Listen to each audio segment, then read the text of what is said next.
Hi guys, ഇന്നത്തെ എപ്പിസോഡിൻ്റെ തുടക്കത്തിൽ തന്നെ നമ്മൾ കാണുന്നത് ഈജു അവളുടെ സ്കൂളിലേക്ക് വരുമായിരിക്കും. അപ്പോൾ അവൾ സ്റ്റെപ്പിൽ വെച്ച് യൂണിനെ കാണും. അപ്പോൾ യൂണിൻ്റെ അടുത്ത് അവൾ സംസാരിക്കും. ഗാനെക്കുറിച്ചായിരിക്കും സംസാരിക്കുന്നുണ്ടാവുക.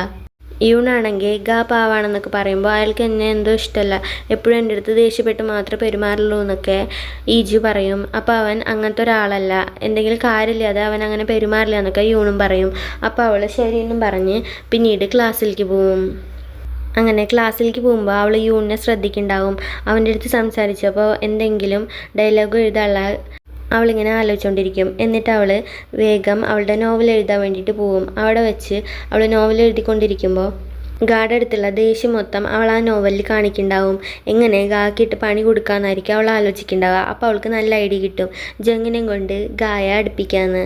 അങ്ങനെ ജങ്ങിനെ കൊണ്ട് ഗായും യൂണും നടന്നു പോകുമ്പോൾ അവരുടെ പിന്നാലെ പോയി അവൾ അടുപ്പിക്കും. അങ്ങനെ ഒരടി കിട്ടി താഴെ വീഴെങ്കിൽ അവൻ എണീച്ചിട്ട് ഈ ഉണ്ണിനെയും കൂട്ടിയിട്ട് ഞാൻ ഇവിടുന്ന് പോവാണെന്നും പറഞ്ഞ് പോവായിരിക്കും, നിന്നെ ഞാൻ പിന്നെ എടുത്തോളാമെന്നും പറഞ്ഞ്. പക്ഷെ അതുകൊണ്ടൊന്നും അവൾക്ക് മതിയാവില്ല. ഒരടി കിട്ടിയിട്ട് ഇങ്ങനെ നടന്നു പോവേ, എന്നാൽ ഒരടിയും കൂടി കൊടുക്കാമെന്നും പറഞ്ഞിട്ട് വേഗം അവൾ ജങ്ങിനെ കൊണ്ട് വേറൊരടിയും കൂടി അടുപ്പിക്കും. അപ്പോൾ ഗായാണെങ്കിൽ നിലത്ത് വീണിട്ടുണ്ടാവും. അവൾക്കത് ഒരുപാട് ഇഷ്ടപ്പെട്ടിട്ടുണ്ടാവും. അവൾ ഇത് നല്ല എപ്പിസോഡാണല്ലോ, ഇത് അപ്ലോഡ് ചെയ്യണമെന്നൊക്കെ ആലോചിക്കും.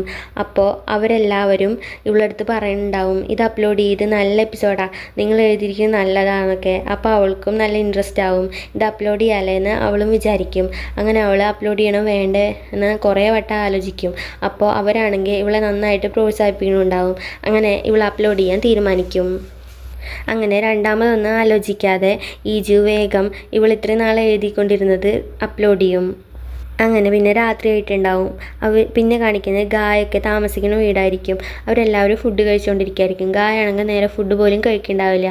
എന്നാലും മരുന്നൊക്കെ കഴിച്ചിട്ട് അവിടെ നിന്ന് എണീറ്റ് പോവും. ഈ ഉണ്ണും ഇതെല്ലാം ശ്രദ്ധിക്കുന്നുണ്ടാവും. അവൻ മരുന്നൊന്നും കഴിക്കാതെ ഇങ്ങനെ എണീറ്റ് പോണത്. അവരെല്ലാവരും അവൻ്റെ കണ്ണട എവിടെ പോയി എന്നൊക്കെ ചർച്ച ചെയ്തുകൊണ്ടിരിക്കുകയായിരിക്കും.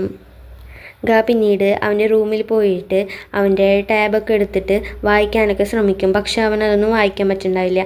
അവന് എല്ലാം ഒരു ബ്ലറായിട്ടായിരിക്കും കാണുന്നുണ്ടാവുക. നല്ല തലവേദന എടുക്കുന്നുണ്ടാവും. അപ്പോൾ അവൻ അതൊക്കെ മാറ്റി വെച്ചിട്ട് അവൻ്റെ കണ്ണും പിടിച്ചിട്ട് അവിടെ ഇരിക്കും. അടുത്ത ദിവസം രാവിലെ എണീക്കുമ്പോൾ അവിടെ ഒരു ബഹളം കേൾക്കുന്നുണ്ടാവും. എന്താണെന്ന് പോയി നോക്കുമ്പോൾ ഗാക്കി തീരെ വയ്യാതായിട്ടുണ്ടാവും. അവൻ ഇന്ന് ലീവാണെന്ന് എല്ലാവരുടെ അടുത്തും പറയും. അവൻ്റെ കണ്ണട ഇല്ലാത്ത കാരണം കൊണ്ടാണ് അവൻ ഇത്ര പ്രശ്നങ്ങളെന്നൊക്കെ അവൻ്റെ ഫ്രണ്ട്സ് അവിടെ നിന്ന് പറയുന്നുണ്ടാവും. ഈജി അടുത്ത ദിവസം നടന്നു പോകുമ്പോൾ ഗായെ നോക്കെങ്കിൽ അവനെ അവിടെ ഒന്നും കാണില്ല. അങ്ങനെ അവൾ ക്ലാസ്സിലെത്തും. അപ്പോൾ അവിടേക്ക് യൂൺ വരും ക്ലാസ് എടുക്കാൻ വേണ്ടിയിട്ട്. എന്നിട്ട് യൂൺ പറയും ഇന്ന് ഗായില്ല, അവന് അസുഖമായ കാരണം കൊണ്ട് ലീവാണെന്ന്.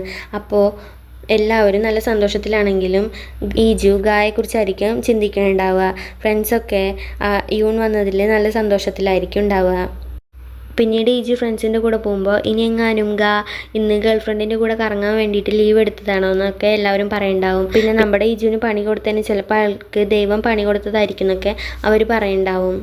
അങ്ങനെ അവർ ഓരോന്നൊക്കെ പറഞ്ഞ് ക്ലാസ്സിലേക്ക് പോകുമ്പോഴാണ് ഈജു ശ്രദ്ധിക്കുക പഠിപ്പിച്ച് നിന്നിട്ട് ഗാനെ വിളിക്കുന്നത്. ഗായുടെ അടുത്ത് കുഴപ്പമൊന്നുമില്ലല്ലോ എന്നൊക്കെ അവൾ ചോദിക്കുന്നുണ്ടാവും. ഇതൊക്കെ ഈജു ഒളിഞ്ഞു നിന്ന് കേൾക്കും. എന്തൊരു ഒലിപ്പിക്കലാണോ ഇത് എന്നൊക്കെ അവൾ വിചാരിക്കും. അങ്ങനെ ഫോൺ കട്ട് ചെയ്തിട്ട് പഠിപ്പിച്ച് ഇവളെ നോക്കിയിട്ട് അവിടെ നിന്ന് പോവും. അങ്ങനെ ക്ലാസ്സൊക്കെ കഴിഞ്ഞ സമയത്ത് അവിടേക്ക് പഠിപ്പിച്ചിട്ട് പോയി നിൽക്കും. എന്നിട്ട് എല്ലാവരുടെ അടുത്തും ഇനി സ്പെഷ്യൽ ക്ലാസ്സിന് വേണ്ടിയിട്ടുള്ള ഫോമൊക്കെ എല്ലാവരും പെട്ടെന്ന് സബ്മിറ്റ് ചെയ്യണമെന്നൊക്കെ പറയും. അപ്പോൾ എല്ലാവരും ഓക്കെ എന്ന് പറയും. അങ്ങനെ അവൾ ക്ലാസ് കഴിഞ്ഞ് പോകാൻ നിൽക്കുമ്പോഴാണ് അവിടെ ഈ ഉണ്ണും ജങ്ങും കൂടി സംസാരിക്കുന്നതാണ്. ഹീറോയുടെ കണ്ണട കാണാനില്ല എന്നും പറഞ്ഞ് ഒരു പോസ്റ്റർ ഒട്ടിക്കുന്ന കാര്യമായിരിക്കും അവർ സംസാരിക്കുന്നുണ്ടാവുക. ഇതൊക്കെ നമ്മുടെ ഈജു കേൾക്കും. അവൾക്ക് ആകെ വിഷമാവും. അവൾ എന്നിട്ട് വേഗം ഇത് കേട്ടതും അവിടെ നിന്ന് ഓടിപ്പോവും. നേരെ പോവുക ആ വേസ്റ്റ് ബിന്നിൻ്റെ അടുത്തേക്കായിരിക്കും. അവിടെ പോയി നോക്കുമ്പോൾ അവിടെ ആ വേസ്റ്റ് ബിന്ന് ഉണ്ടാവില്ല. അതൊക്കെ ക്ലീൻ ആക്കിയിട്ട് പോയിട്ടുണ്ടാവും. ഒരു ട്രക്ക് അവിടെ നിന്ന് പോണത് അവൾ കാണും. അവൾ അപ്പോൾ ആ ട്രക്കിൻ്റെ പിന്നാലെ പോവും. ഒപ്പം എത്താനേ പറ്റില്ല. അപ്പോൾ അവിടെയുള്ള ഒരു കുട്ടിയുടെ സൈക്കിൾ മേടിച്ച് അവൾ അപ്പോൾ ആ ട്രക്കിൻ്റെ പിന്നാലെ തന്നെ വെച്ച് പിടിക്കുന്നുണ്ടാവും. കുറേ ദൂരം ആ ട്രക്കിൻ്റെ പിന്നാലെ തന്നെ പോവും. പക്ഷേ ട്രക്ക് നിർത്താനേ പറ്റില്ല. അവൾ കുറേ കഷ്ടപ്പെടും. അവസാനം ആ ട്രക്കിൻ്റെ മുന്നിലെത്തും. എന്നിട്ട് ആ ട്രക്കിലെ ആളെടുത്ത് കൈയും കാലും പിടിച്ച് ഒന്ന് നിർത്തി തരുമോ എന്നൊക്കെ ചോദിക്കും. അപ്പോൾ അയാൾ എന്താ പറ്റിയെന്ന് ചോദിക്കുമ്പോൾ എൻ്റെ സാറിൻ്റെ കണ്ണട ഞാൻ ഈ ഡസ്റ്റ്ബിന്നിലിട്ടു, അതൊന്ന് എടുക്കാൻ എങ്ങനെയെങ്കിലും എന്നെ ഒന്ന് ഹെൽപ്പ് ചെയ്യുമോ എന്ന് ചോദിക്കും. അങ്ങനെ അയാളും അവളും കൂടി ഇരുന്ന് കുറേ നേരം അവിടെയുള്ള വേസ്റ്റൊക്കെ തപ്പിത്തിരയും. അങ്ങനെ അവസാനം ആ കണ്ണട കിട്ടും. അത് കിട്ടുമ്പോൾ ഈജു ഒരുപാട് ഹാപ്പി ആവും. അവൾ കരയുന്നുണ്ടാവും. അങ്ങനെ രാത്രിയാവും. ഇപ്പോൾ ആ കണ്ണട ഗായുടെ കയ്യിലെത്തിയിട്ടുണ്ടാവും. ഈജുവിൻ്റെ അനിയനായിരിക്കും ആ കണ്ണട കൊണ്ട് കൊടുത്തിട്ടുണ്ടാവുക. അപ്പോൾ ഗാ ആ കണ്ണടയൊക്കെ നോക്കും. എന്നിട്ട് നീ ആരാ, നിൻ്റെ വീട്ടു നമ്പർ ഏതാണെന്നൊക്കെ ചോദിക്കും. അപ്പോൾ അവൻ നമ്പർ പറയുമ്പോൾ ആ നമ്പർ ഈജുവിൻ്റെ സ്കൂളിലെ ഡീറ്റെയിൽസിലും കണ്ടത് അവൻ ശ്രദ്ധിക്കും. എന്നിട്ട് നിൻ്റെ ചേച്ചി എവിടെ, നിൻ്റെ ചേച്ചീനെ വിളിക്കും, നിൻ്റെ പേരെന്താന്നൊക്കെ ഗാ അവൻ്റെ അടുത്ത് ചോദിക്കും. അപ്പോൾ അവനാണെങ്കിൽ ഞാൻ കണ്ണട കണ്ടുപിടിച്ചെന്നല്ല, എൻ്റെ പൈസ തന്നെങ്കിൽ ഞാൻ പോവാമെന്ന് പറയും. പക്ഷേ അവൻ എന്തായാലും നിൻ്റെ ചേച്ചി വിളിച്ചിട്ട് നീ ഇവിടുന്ന് പോയാൽ മതി എന്നും പറഞ്ഞ് ഗാ ഈജുവിനെ അവിടേക്ക് വിളിച്ചു വരുത്തും. ഈജുവിൻ്റെ അനിയനാണെങ്കിൽ ഗായുടെ അടുത്തിരുന്ന് നീ നിൻ്റെ സ്വന്തം സാറിൻ്റെ കണ്ണട അടിച്ച് മാറ്റിയില്ലേടി എന്നൊക്കെ പറയുണ്ടാവും. അപ്പോൾ ഗായ്ക്ക് അത് ഇഷ്ടപ്പെടില്ല. ഗാ നിൻ്റെ കാര്യമൊക്കെ കഴിഞ്ഞു, ഇനി നീ പൊക്കോന്നും പറഞ്ഞ് ഈജുവിൻ്റെ അനിയനെ അവിടെ നിന്ന് പറഞ്ഞയക്കും. ഗാ എന്നിട്ട് അവളോട് ചോദിക്കും, അന്ന് ഞാൻ നിൻ്റെ അടുത്ത് ചോദിച്ചതല്ല, ഞാൻ കറക്റ്റായി കേട്ടതാ എന്തോ പൊട്ടണ സൗണ്ട്. അപ്പം ഞാൻ നിൻ്റെ അടുത്ത് ചോദിച്ചപ്പോൾ നീ ഇല്ല എന്നല്ലേ പറഞ്ഞതെന്നൊക്കെ ഗാ അവളടുത്ത് ചോദിക്കുമ്പോൾ അവൾ പറയും, ഞാനത് തിരിച്ചു തരണമെന്ന് വിചാരിച്ചതാണ്, പക്ഷേ നിങ്ങളെൻ്റെ മാർക്കൊക്കെ കുറച്ച് കാരണം കൊണ്ടാണ് ഞാനത് തിരിച്ചു തരാതിരുന്ന്, എൻ്റെ അടുത്ത് നല്ല ദേഷ്യം ഉണ്ടെന്ന് ഞാൻ വിചാരിച്ചു എന്നൊക്കെ പറയും. അപ്പോൾ അവൻ അവളുടെ ലുക്കൊക്കെ നോക്കും. അവൾ കണ്ണട കണ്ടുപിടിക്കാൻ ഒരുപാട് കഷ്ടപ്പെട്ടു എന്ന് അവന് മനസ്സിലാവും. അപ്പോൾ അവളെയും കൂട്ടി അവൻ അവിടെ നിന്ന് പോവും. നീ എന്തായാലും ഇത്രയൊക്കെ ചെയ്തതല്ലേ, നിനക്ക് ഞാനൊരു പണി തരാം, എനിക്ക് എൻ്റെ കണ്ണടയുടെ പകരമായിട്ട് പൈസ വേണമെന്നും അവൻ അവളടുത്ത് പറയും.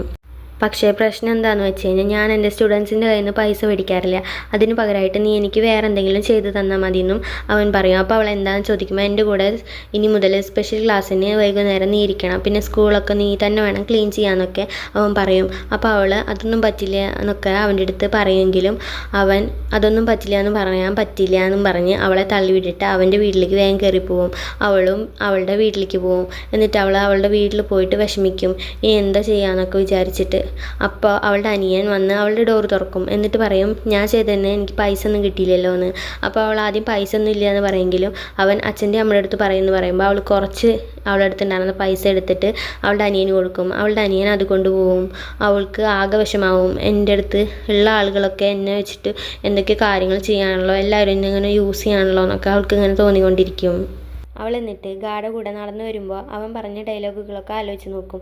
ഇത് വെച്ച് നോവൽ എഴുതിയാലോ എന്നൊക്കെ അവൾ വിചാരിക്കും. എന്നിട്ട് അവൾ നേരെ നോവൽ എഴുതാൻ വേണ്ടി പോവും.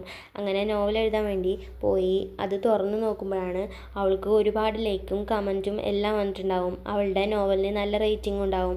ഇത് കാണുമ്പോൾ അവൾക്ക് വിശ്വസിക്കാനേ പറ്റുന്നുണ്ടാവില്ല. ഇതൊക്കെ സത്യമാണോ എന്ന് അവൾ വിചാരിക്കും.